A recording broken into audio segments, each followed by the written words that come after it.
ప్రభునందు ప్రియమైన సంఘ బిడ్డలకు, దేవుని పిల్లలకు ఈ ఉదయకాల సమయంలో ప్రభు అయిన యేసుక్రీస్తు నామములో అందరికీ వందనాలు తెలియజేస్తూ ఉన్నాను.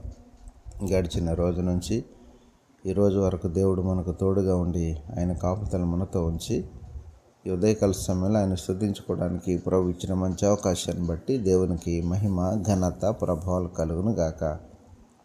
ఆమేన్. అనుదిన వాక్యాహారం ద్వారా ఈరోజు దేవుడు మనకిస్తున్న వాక్య వాగ్దానం, నీ మార్గమును యెహోవాకు అప్పగించుము, ఆయన నీ కార్యం నెరవేర్చును అని 37వ కీర్తన 5వ వచనంలో మనం చూస్తూ ఉన్నాం. దేవునికి మహిమ కలుగును గాక. ప్రియమైన దేవుని పిల్లలారా, ఈ మాటను మనం గమనించినట్లయితే మన ప్రభు మన కార్యాలు నెరవేరుస్తున్నానని చక్కని శ్రేష్టమైన వాక్య వాగ్దానాన్ని మనకిస్తూ ఉన్నారు.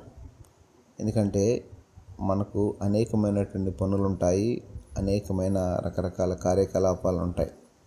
అవన్నీ కూడా నెరవేరాలి, వాటిలో మంచి లాభాన్ని పొందుకోవాలి అంటే అందులో మనకు కలిసి రావాలని మానవుడు ఆలోచిస్తూ ఉంటాడు, ఆశిస్తూ ఉంటాడు.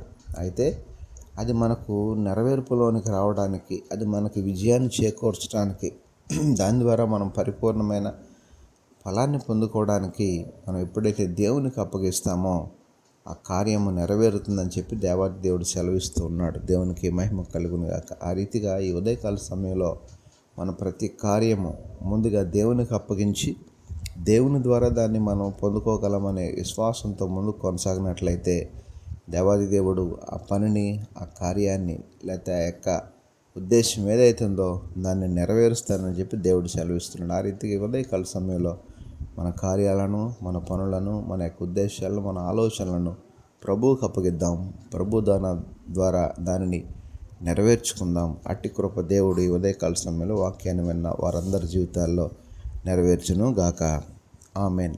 పరిశుద్ధుడైన మా దేవ, ప్రేమగల మా తండ్రి, ఈ ఉదయకాల సమయంలో మరొకసారి మీ శ్రేష్టమైన ఉన్నతమైన నామానికి వందనాలు, స్తోత్రాలు చెల్లిస్తున్నాం. ప్రభువా, ఈ రోజంతా మీరే మాకు తోడుగా ఉండి సహాయం చేసి నడిపించండి. నీ మేలుల చేత నింపండి. ఈ యొక్క వాక్య వాగ్దానం బిడ్డలందరి జీవితాల్లో నెరవేర్చండి. ప్రభు సహాయం చేయండి. ఈరోజు పుట్టినరోజు, పెళ్లి రోజు జరుపుకుంటున్న బిడ్డలు ఎవరైతే ఉన్నారో వారందరినీ పేరు పేరున దీవించి ఆశీర్వదించమని యేసు పరిశుద్ధ నామమున అడిగి వేడుకొనుచున్నాం తండ్రి. ఆమేన్.